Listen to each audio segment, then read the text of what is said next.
Just doing a quick video to show you how easy it is to have these hyperbaric oxygen chambers in your house. We are actually in my house at the moment, and I picked the smallest room in the house to put my hyperbaric oxygen chamber in. So, as you can see, it's here. I've got the tape measure, so we're going to have a little, just to show you how little space, and bearing in mind, look, it's like only taking up half the room, so you get a desk or something, and you even have a reading room. So,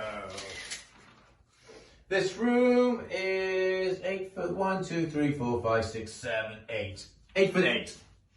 And again, in fact, we just don't even need to do the whole width. That comes to 4 foot here. So obviously there's going to have an almost 9 foot by 4 foot room. I think that's called a cupboard, isn't it? But it just goes to show how little space you actually need to have one of these hyperbaric oxygen chambers at home. And I'll also show you some of the extra bits that need to go with the hyperbaric oxygen chamber. So what we have the oxygen concentrator. So this is the oxygen concentrator. We have the oxygen compressor here. And then this is only on the medium, the one that I've got here. You have the air conditioning unit. It can get quite warm.